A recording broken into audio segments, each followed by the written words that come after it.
ഇപ്പോൾ പലപ്പോഴും നമ്മൾ കേട്ട ക്ലീഷാണ് ഈ ആർട്ടിസ്റ്റിന് സമൂഹത്തോടൊരു കമ്മിറ്റ്മെൻറ്റ് വേണം, സമൂഹത്തോട് റെസ്പോൺസിബിലിറ്റി വേണം.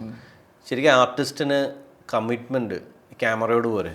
ഞാൻ 100% വിശ്വസിക്കുന്നതാണ്. ഈ നമ്മളുടെ തൊഴിലെന്താണ്, ഇപ്പം ഞാൻ ആകെ ചെയ്യുന്നൊരു എൻ്റെ വേ ഓഫ് എക്സ്പ്രഷനാണ് ശരിക്കും. ഞാൻ ഈ ഒരു തിരക്കഥാകൃത്ത് സംവിധായകനും പ്രൊഡ്യൂസറൊക്കെ ചേർന്ന് എനിക്കൊരു റോള് തന്നാൽ അതിനോട് എത്രത്തോളം ജസ്റ്റിസ് കാണിക്കാൻ പറ്റും അത് കാണിക്കുക എന്നുള്ളതാണ്. സമൂഹത്തിന് മെസ്സേജ് കൊടുക്കേണ്ട ഉത്തരവാദിത്വം നമ്മൾ ഏറ്റെടുക്കാതിരിക്കുന്നതാണ് നല്ലത്. അങ്ങനെ ഒരു ഉത്തരവാദിത്വമൊക്കെ ഏറ്റെടുത്ത് കഴിയുമ്പോൾ പ്രീച്ചിങ് ആയി പോകും. അവിടെ സ്റ്റോറി ടെല്ലിങ്ങോ അല്ലെങ്കിൽ നിങ്ങൾക്കൊരു ഇമോഷണൽ ജേണിയൊന്നും ഉണ്ടാവില്ല. പിന്നെ എല്ലാത്തിനും എന്തിനാണ് മെസ്സേജ് എന്നുള്ള ഒരു ചോദ്യം ഉണ്ടല്ലോ. ക്യാമറ ഓഫ് ചെയ്ത് കഴിഞ്ഞിട്ടോ? ക്യാമറ ഓഫ് ചെയ്ത് കഴിഞ്ഞിട്ട് മെസ്സേജ് കൊടുക്കണമെന്നോ?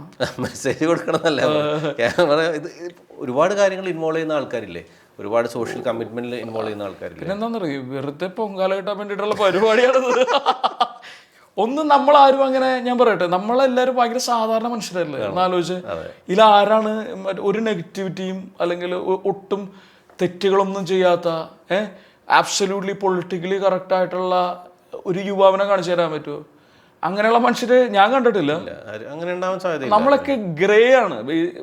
നമ്മുടെ ആശാന്മാരും പറഞ്ഞു തന്നേക്കണേ, ഇപ്പം നിങ്ങളൊരു പ്രൊട്ടാഗണിസ്റ്റിനെ കാണുന്നത്, പ്രൊട്ടാഗണിസ്റ്റ് മറ്റേ സിനിമയിൽ ഒരു പക്ഷേ ആൾ ഭയങ്കര നന്മ നിറഞ്ഞ മനുഷ്യനൊക്കെ ആയിരിക്കും. അയാളുടെ ഗ്രേ ഷെയ്ഡ് നമ്മൾ എക്സ്പ്ലോർ ചെയ്യണമെന്ന് പറയുന്നത്. ആ സിനിമയിൽ കണ്ടാലും ഇല്ലെങ്കിൽ നമുക്കെങ്കിലും അറിയണം.